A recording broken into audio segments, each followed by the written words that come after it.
Hi friends, welcome back to my channel. आज मैं आपके साथ एक शिफॉन की साड़ी का रिव्यू शेयर कर रही हूँ। ये साड़ी मैंने फ्लिपकार्ट से 450 रुपीज़ में ली थी, तो इसका जो लिंक है वो डिस्क्रिप्शन बॉक्स में मैं दे दूँगी। ये देखिए, ये इसका पल्लू है। पूरी साड़ी में ये प्रिंट हो रखा है।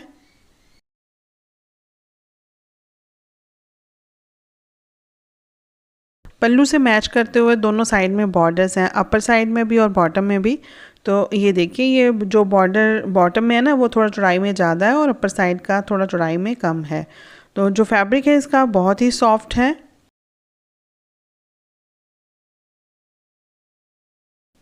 इस साड़ी से मैं एक कुर्ती और दुपट्टा निकाल रही हूँ। तो कुर्ती में मैं कॉटन की लाइनिंग लगा रही हूँ।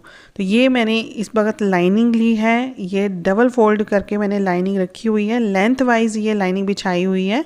तो ये देखिए, ये 4 फोल्ड में इस वक्त लाइनिंग है। कपड़े की क्लोज साइड मैंने अपनी तरफ को रखी है और ओपन साइड ऑपोजिट में है। अब यहाँ पे देखनी है हमें कुर्ती की लेंथ। तो कुर्ती की टोटल लेंथ है 44 इंचेस और लाइनिंग आप देख सकते हो 42 इंचेस है। तो 2 इंच हम कम ही रखते हैं मेन फैब्रिक से लाइनिंग को, तो ये सही आ जाएगी। अब यहाँ पे हमें शोल्डर्स रखने हैं। तो शोल्डर्स हैं हमारे 15 इंचेस। 15 का हाफ होता है 7.5 इंचेस।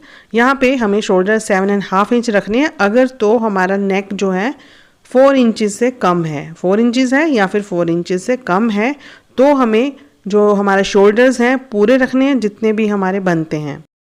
लेकिन मैं यहाँ पे बैक नेक डीप रख रही हूँ, 9 इंचेस के आसपास रखूँगी। तो ये देखिए, मैंने शोल्डर्स 1 इंच कम करके रखे हैं, 6.5 इंचेस मैंने यहाँ पे शोल्डर्स रखे हैं। अब यहाँ पे फॉर्मूला के हिसाब से जितने भी हमारे शोल्डर्स हैं ना, उससे हमें कम से कम ½ इंच आर्म होल की लेंथ ज़्यादा रखनी होती है। तो शोल्डर्स हमने 6.5 इंचेस रखे हैं और ये जो लेंथ है आर्म होल की, ये हमने रख ली 7 इंचेस। इसके आगे अब हमने रखनी है लोअर वेस्ट, जो कि 3 इंचेस पे रखी जाएगी। उसके बाद वेस्ट लाइन और उसके बाद हिप लाइन। तो वो कैसे रखनी होती है ये देखिए। सबसे पहले हम लोअर वेस्ट रख रहे हैं। लोअर वेस्ट के लिए हमने इस पॉइंट से 3 इंच नीचे की तरफ को मार्किंग करनी है।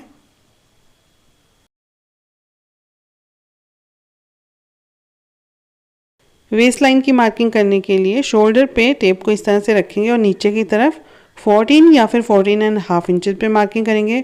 और हिप लाइन के लिए 21 या फिर 21.5 इंचेस पे मार्किंग करेंगे। जो मेन मार्किंग होती है ना कुर्ती की, वो हमने कर ली। ये हो गया शोल्डर्स, ये हो जाएंगे यहाँ पे आर्म होल, ये लोअर वेस्ट, वेस्ट लाइन और हिप लाइन।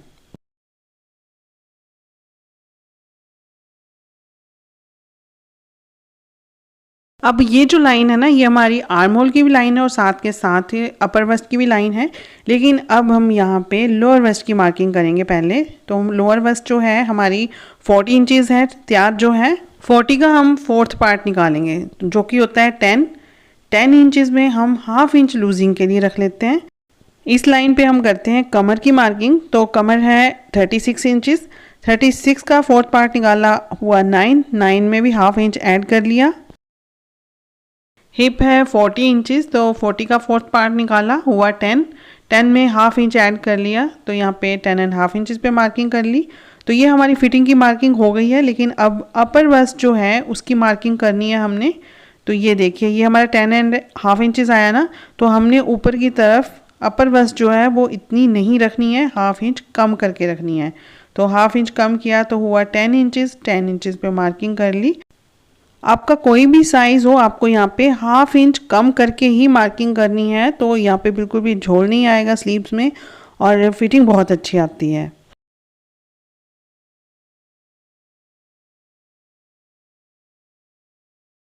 होल की सही शेप देने के लिए ये देखिए, यहाँ पे 1.5 इंच पे मार्किंग करनी होती है। ये मार्क लगाया। अब इस मार्क को ये देखिए इस तरह से शेप देते हुए इन दोनों लाइंस के साथ मिला देना है। यहाँ पे ½ इंच शोल्डर्स डाउन करने होते हैं ताकि कंधे जो हैं हमारे, शोल्डर्स जो हैं वो सही फिटिंग से आएँ। और इस तरफ रखी हमने नेक की विड्थ। तो ये मैंने 3 इंचेस रखी है। अब इन दोनों पॉइंट्स को आपस में मिला देंगे इस तरह से। अब ये तो हो गई हमारी स्टिचिंग की मार्किंग। इसके ऊपर हमने सिलाई लगानी है। नीचे की तरफ रखना है घेर। तो घेर है इसका टोटल जो है 23 इंचेस। तो 23 इंचेस का ½ हो गया 11.5 इंचेस। ये देखिए, यहाँ पे मैंने मार्क करके इस लाइन के साथ इस पॉइंट को मिला दिया।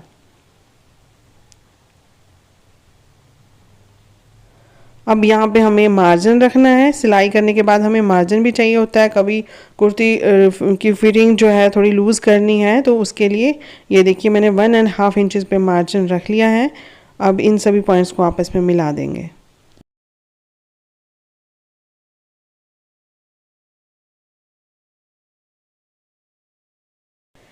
ये हमने बैक और फ्रंट पार्ट दोनों कट कर लिए हैं। अब साइड में यहाँ पे ये देखिए यहाँ पे छोटे छोटे कट लगा देंगे। जब हम स्टिचिंग करते हैं तो इनको आपस में बराबर करना इजी होता है। यहाँ पे फ्रंट आर्म होल की शेप देने के लिए 1/2 इंच पे मैंने मार्किंग की और ये इस तरह से फ्रंट आर्म होल की भी शेप दे दी। बैक पार्ट को अब निकाल देंगे बाहर और जो फ्रंट वाला पार्ट है ना उसकी हम कटिंग कर लेंगे आर्म होल से। ये देखिए अब मैंने इसको रॉन्ग साइड से देखिए इस तरह से फोल्ड कर दिया और दूसरी तरफ भी ये मार्किंग आ गई है। अब इसको थोड़ा सा डार्क कर लेंगे तो ये हमें सिलाई लगाना इजी हो जाएगा। एक बराबर के ये देखिए मार्क लग गए हैं यहाँ पे।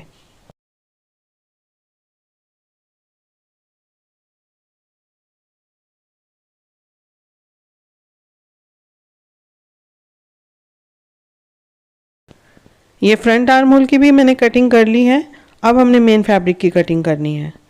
ये साड़ी मैंने ली है और इसका ये पल्लू वाला पार्ट है। ये देखिए ये है इसका पल्लू। तो इसको मैंने फोल्ड करके बिछा लिया है इस तरह से साड़ी को। अब ये जो है ना ये नीचे की तरफ को बिछाया है तो ये हमने बॉटम में लाना है बॉर्डर, और ये बॉर्डर हमारा कट जाएगा। ये मैंने लाइनिंग वाला फ्रंट वाला पीस लिया है, इसको इस तरह से बिछाया, नीचे की तरफ यहाँ पे बॉर्डर आएगा। तो 42 इंचेस हमारी ये लाइनिंग थी, है ना। तो उसके बाद हमने 3 इंच बॉर्डर लेना है और 3 इंच जो है नीचे की तरफ फोल्ड आएगा। ये देखिए तो मैं 6 इंच बढ़ा के यहाँ पे रख रही हूँ। 3 इंच का ये बॉर्डर आ जाएगा और 3 इंच नीचे फोल्ड हो जाएगा, तो टोटल ये 6 इंचेस हैं।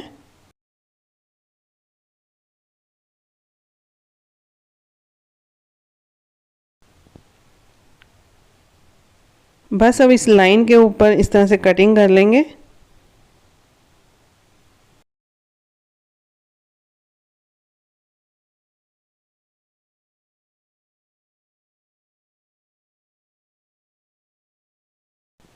इससे आगे जो साड़ी बची उसको भी मैंने फोल्ड करके बिछा लिया है और 6 इंचेस पे मार्किंग कर ली है। इसमें बॉर्डर भी हो गया और साथ के साथ फोल्ड करने के लिए भी हो गया। अब इससे ऊपर हमने ये देखिए बैक वाला पार्ट लिया लाइनिंग वाला और इस तरह से रखना है। बस इसकी भी अब कटिंग कर लेंगे।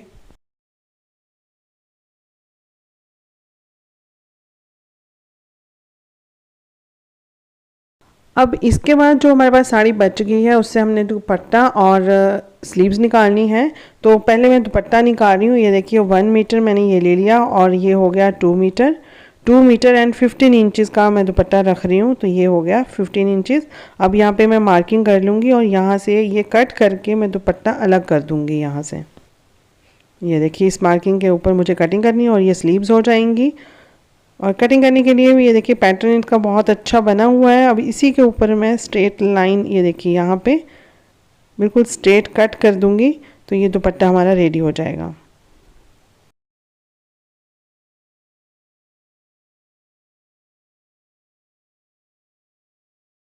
ये फैब्रिक बचा है अब हमें स्लीव्स बनाने के लिए, तो इसमें जॉइंट्स लगाने पड़ेंगे। जॉइंट्स मैंने लगा लिए हैं।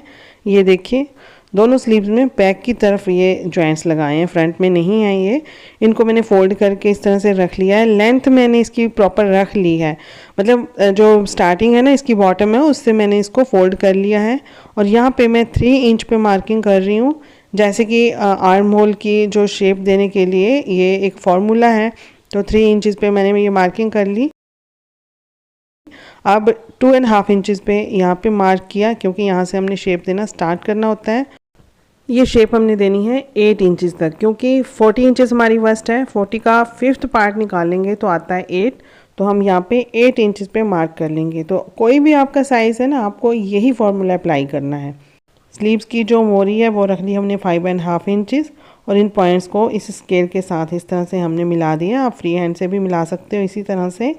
और ये मार्जिन रख लिया हम 1.5 इंचज़ का और ये इस तरह से इसकी कटिंग कर ली।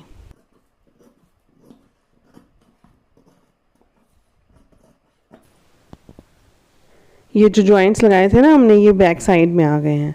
और स्लीव्स को अब फ्रंट साइड से ये देखिए इस तरह से मिला के आपस में फ्रंट आर्म होल की शेप देनी है 1/2 इंच पे, जैसे नॉर्मली हम सभी स्लीव्स में देते ही हैं। इसकी अब कटिंग कर लेंगे। तो इस चीज़ का आपने ध्यान रखना है जब भी आप कटिंग करते हैं कि आपको फ्रंट वाली जो साइड है ना वो अच्छे से मिला के देख लेनी है, अदरवाइज़ कई बार गलत कटिंग हो जाती है इस तरह की स्लीव्स में। ये बैक और फ्रंट पार्ट को हमने मेन फैब्रिक और लाइनिंग को आपस में अच्छे से अटैच करना है, मतलब पेस्ट करना है। तो उसके लिए लिया है मैंने ये फैब्रिक ग्लू। इसको हम साइड में लगाते जाएंगे और इन दोनों फैब्रिक को आपस में पेस्ट कर देंगे। आप चाहें तो सिलाई भी लगा सकते हैं, लेकिन ये बहुत ही डेलिकेट सा फैब्रिक है। इसमें सिलाई मैं लगाऊंगी ना तो जब उसको अनस्टिच करेंगे हम निकालेंगे उस टांके को तो थोड़ा फैब्रिक जो खिंच जाता है। तो मैं इस तरह के फैब्रिक में फैब्रिक ग्लू यूज़ करती हूँ। ये मैंने इस तरह से लगाया और ये देखिए किसी कपड़े के साथ हम इसको अच्छे से प्रेस कर लेंगे। 5 से 10 मिनट्स में ये ड्राई हो जाता है, इसको हम छोड़ देते हैं। अब इस तरफ ये देखिए मैंने बैक नेक रेडी कर लिया है। ये रेडीमेड मैंने नेक लिया है, ये देखिए इस तरह से ये बने बनाए मिल जाते हैं। तो ये बहुत ही रीज़नेबल प्राइस में पूरा पैकेट मिल जाता है, तो मैंने पूरा पैकेट ही लिया है। और इसे मैंने कॉटन के कपड़े के ऊपर पेस्ट कर दिया और ये देखिए साइड से छोटे छोटे कट लगा के इसको अंदर की तरफ को फोल्ड कर लिया है। इसका मैंने सेंटर निकाल लिया इस तरह से और लगा दिया इसमें कट। अब इसका भी सेंटर निकालिए। ये कुर्ती का बैक पार्ट है, इसके ऊपर इस तरह से रख के इस पर स्टिचिंग कर लेंगे। इस नेक के बिल्कुल साथ साथ हम स्टिचिंग कर लेंगे। सिलाई मैंने लगा ली है। अब 1/2 इंच का मार्जिन छोड़ के हम इसकी कटिंग कर लेंगे। इसमें छोटे छोटे नोचेस लगाकर इस तरह से अंदर की तरफ को टर्न करेंगे।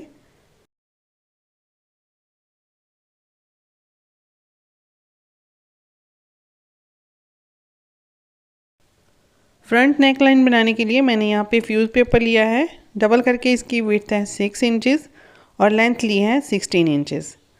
नेक की विड्थ मैं यहाँ पे रखूँगी 3 इंचेस और लेंथ लूँगी यहाँ 7 इंचेस।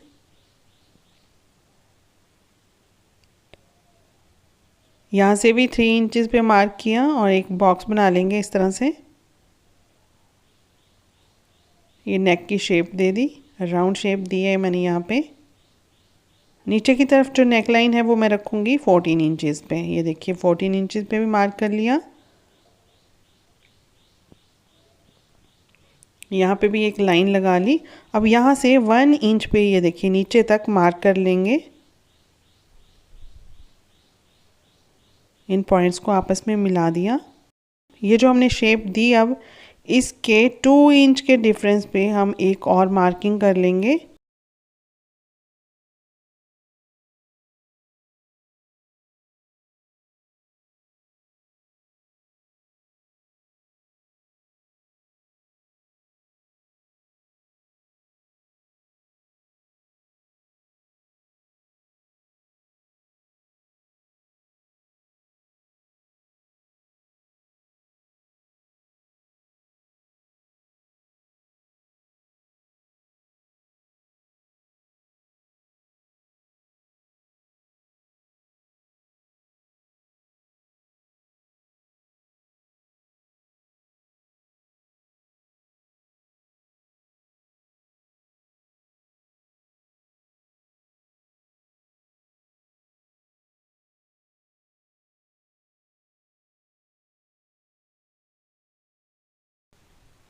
ये जो सेंटर का पीस है इसको फेंकना नहीं है, ये भी हमारे काम में आएगा। अब ये देखिए ये मैंने कॉटन का पीस लिया, इसके ऊपर मैंने इसे पेस्ट कर लिया। मेन फैब्रिक हमारा ट्रांसपेरेंट है तो इसलिए मैंने ये लाइनिंग का पीस अटैच किया है, ताकि जो वाइट कलर है ना फ्यूज़ पेपर का वो दिखाई ना दे। अब ये देखिए मैंने यहाँ पे इसको अच्छे से पेस्ट कर लिया है। अब इसकी कटिंग करनी है तो उसके लिए मैं मार्किंग करके आपको दिखा देती हूँ कि इतनी इतनी हमने कटिंग करनी है।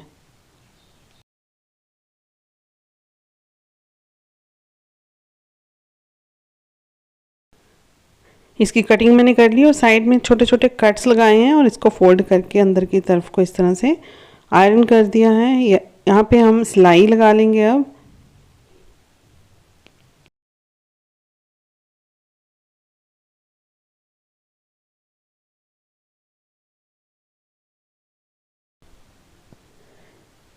इसका ऐसे फोल्ड करके सेंटर बना लिया और ये यहाँ पे सेंटर बना के ना इसको कट लगा देंगे यहाँ पे।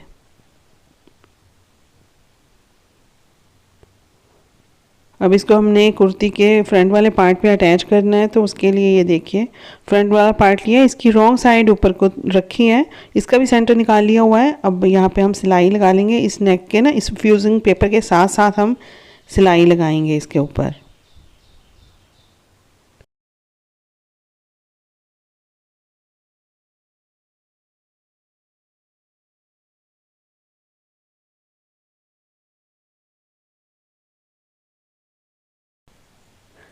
फ्यूजिंग पेपर के ऊपर सिलाई नहीं लगानी है, बिल्कुल साथ साथ लगानी है।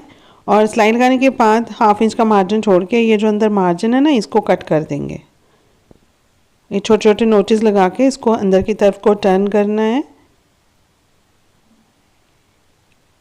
ये देखिए ऐसे करके ना इसको अंदर की तरफ को हम फोल्ड करेंगे और ये जो इसके एजेस हैं ना, ये कॉर्नर्स हैं, इनको किसी नुकीली चीज़ के साथ हम बाहर निकाल लेंगे अच्छे से।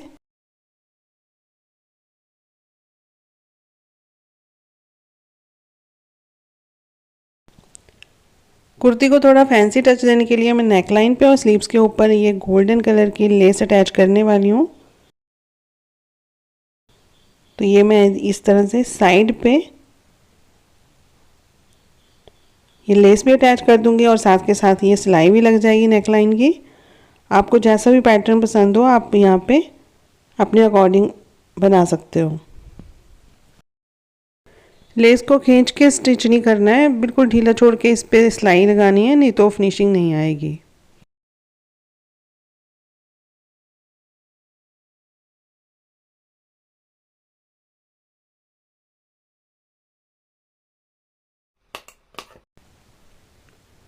सेंटर में जो फ्यूजिंग पेपर का पीस बचा था ना, उसको भी मैंने ये देखिए कॉटन के फैब्रिक से ही पेस्ट कर लिया है।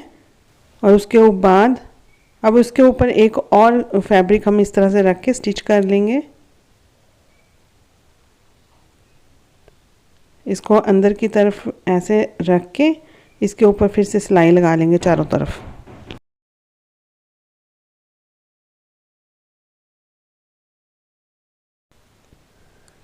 बस ऐसे ही इसको इसके नीचे रख के सिलाई लगा देंगे। इसको मैं पिनअप कर लूँगी, उसके बाद हम स्टार्टिंग से सिलाई लगाना स्टार्ट करेंगे। ये देखिए ये यहाँ से सिलाई लगाना स्टार्ट किया हमने और इसको भी साथ में ही स्टिच कर लेंगे। अब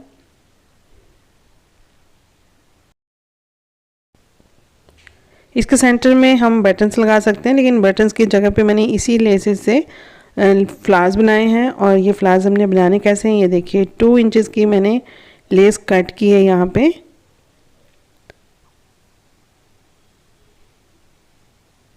अब इसके दोनों सिरों को आपस में स्टिच कर देंगे। रॉन्ग साइड से इसके ऊपर सिलाई लगानी है इस तरह से फोल्ड करके।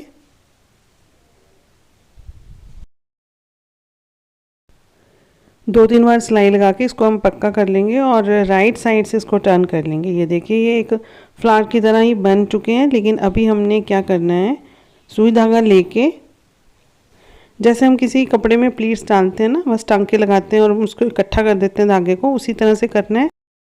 जैसे बटन्स लगाते हैं ना, वैसे ही यहाँ पे टांक दिया मैंने।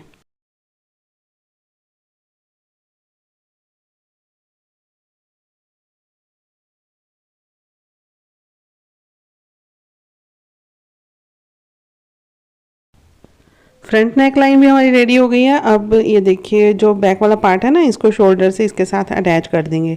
लेकिन ये जो हमने पट्टी लगाई हुई है ना बैक वाले पार्ट में, इसको बाहर की तरफ को निकाल के ये सिलाई लगानी है।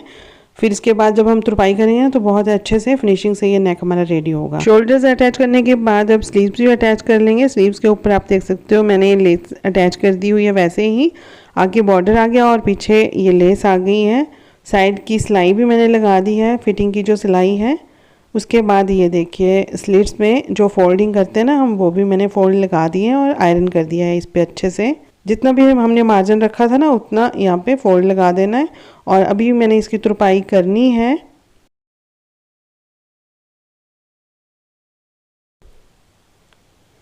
कुर्ती की बैक साइड इस तरह से है, ये इस तरह का प्रिंट इसके ऊपर आया और बॉर्डर मैंने इसमें नहीं लिया था और नेक लाइन आप देख सकते हो। इसके साथ मैंने मरून कलर का कॉटन का ही ट्राउज़र रेडी किया है और साथ में ये है इसका दुपट्टा। लास्ट में यही फैब्रिक मेरे पास बचा है इन दोनों चीज़ों को बनाने के बाद। तो चलिए फ्रेंड्स, फिर मिलते हैं नेक्स्ट वीडियो में। तब तक के लिए take care and good bye.